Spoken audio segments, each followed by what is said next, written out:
Here's why Doug DeMuro is wrong.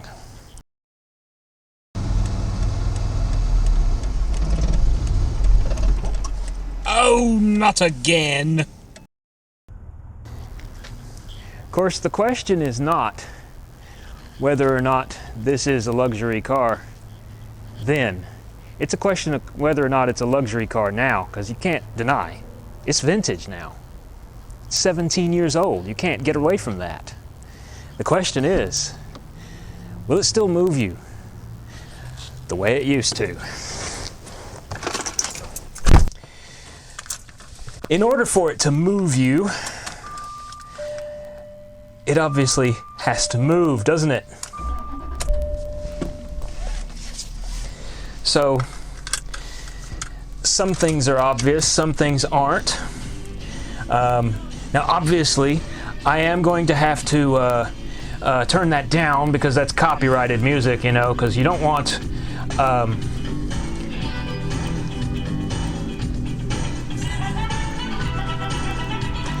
that. You see, that's bad, you know. Copyrighted music in a video, that's bad, you know. So I'm turning that down. I'm turning that down, yeah. Okay, it's time to be serious for a moment. Luxury isn't always that easy to define. For some people, it's just making things bigger and adding more E numbers. But I'm not so sure that's really the full definition, because really luxury is about, it's kind of unspeakable. It's kind of like you have to have style and there has to be a certain panache there.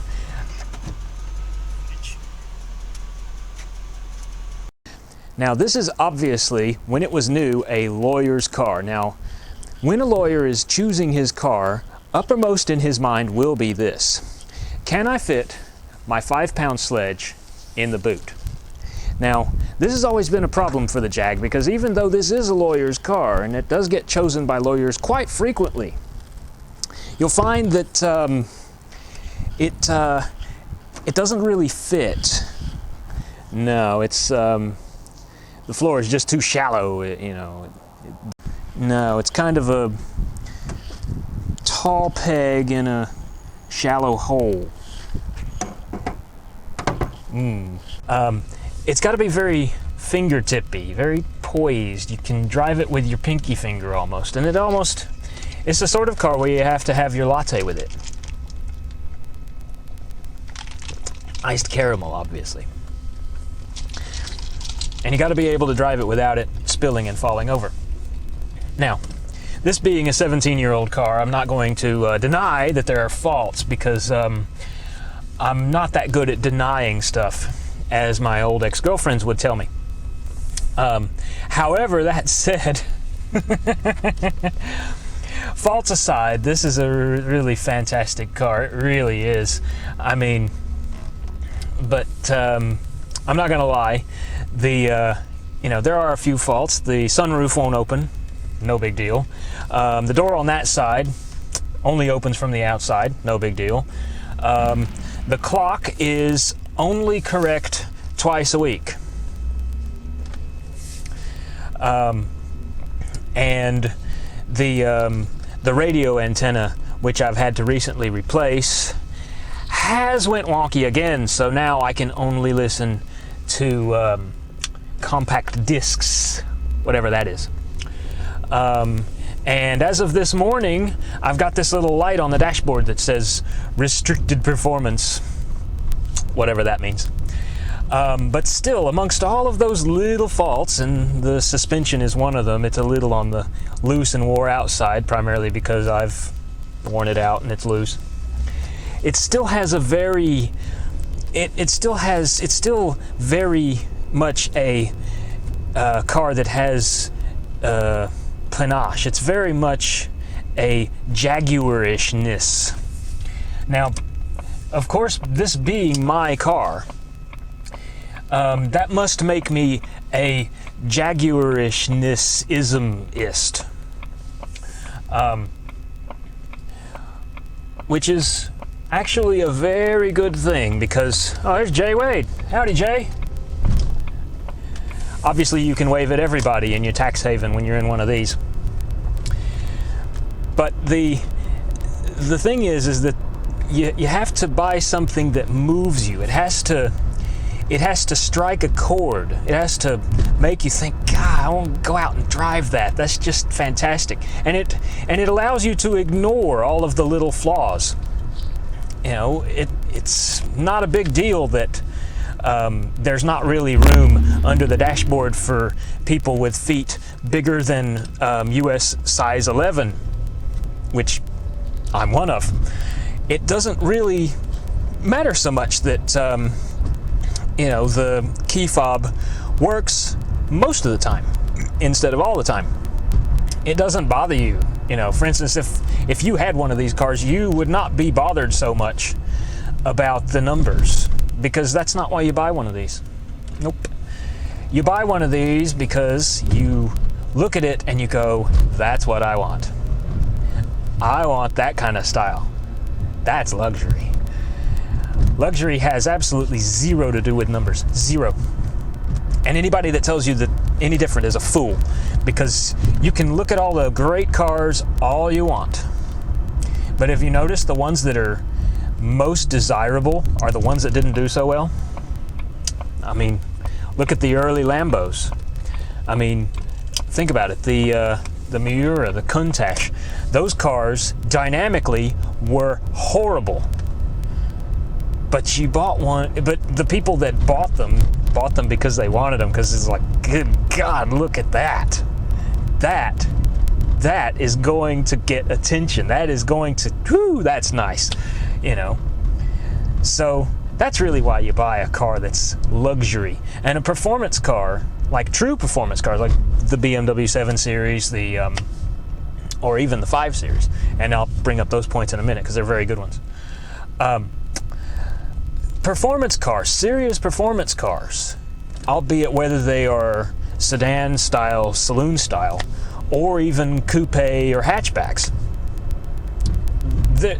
you just can't get past the fact that they're performance enough to say that they're a luxury item, because they're kind of not. They're really there to produce numbers. And it's very cold and clinical and precise. And you end up with a car that drives really excellent, but there's no flair. There's no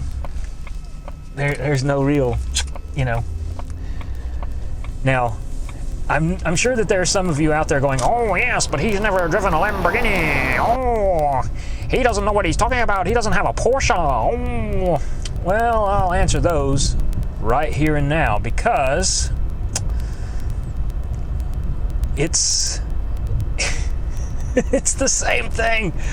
Porsches, you buy them to produce numbers.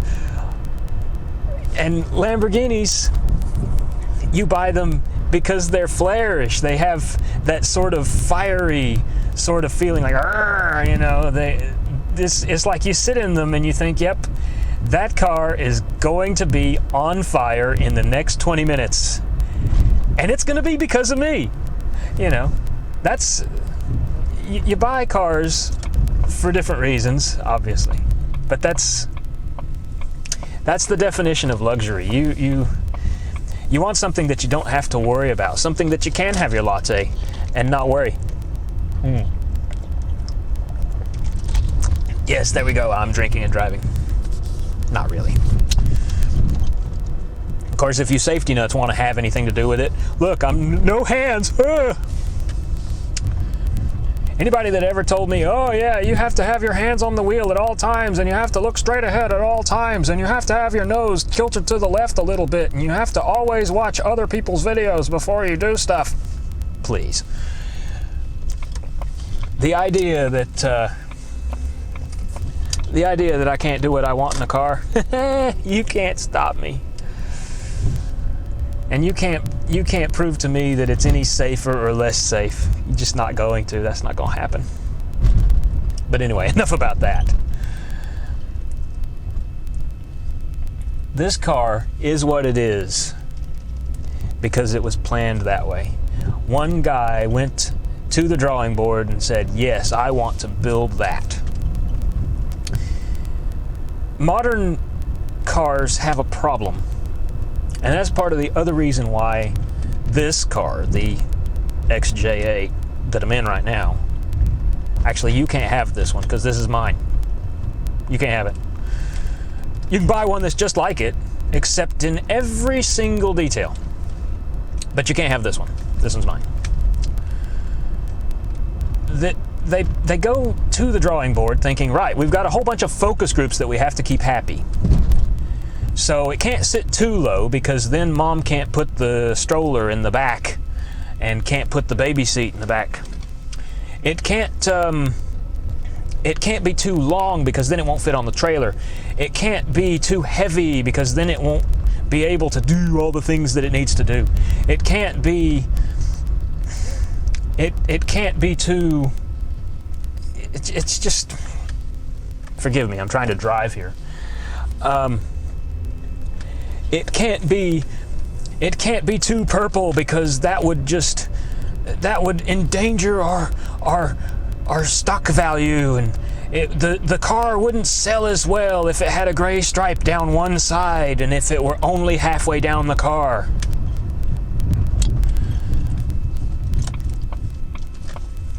And that's why some cars happen to do so well even in spite of all that, because there's no rules that say you absolutely have to do those things.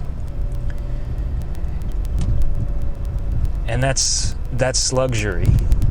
Luxury is not being worried about what others think. Luxury is not concerning yourself with numbers. Luxury is, I'm going to go do this today and nothing's going to stop me. So there.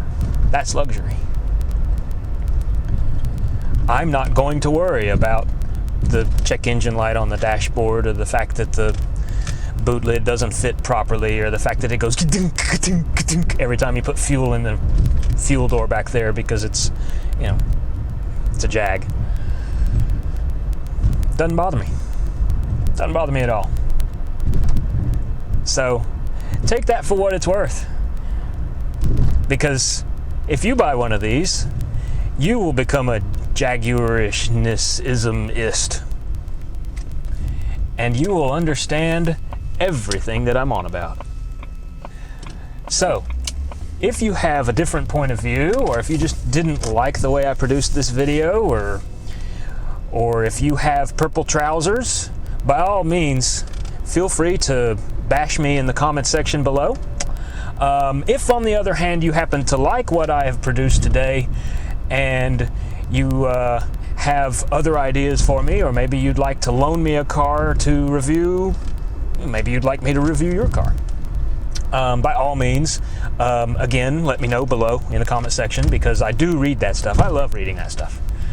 And of course, I'm going to assume that you are probably at least the age of 12, which means that you already know what those buttons down there do. So I'm not going to tell you to hit the like button. I'm not going to, blather on that you must absolutely hit the subscribe button. I'm not going to do that at all.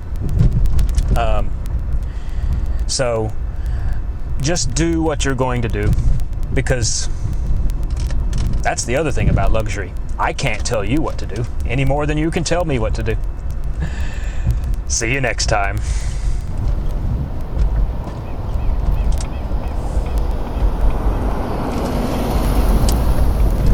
Oh, look at you and your white bar.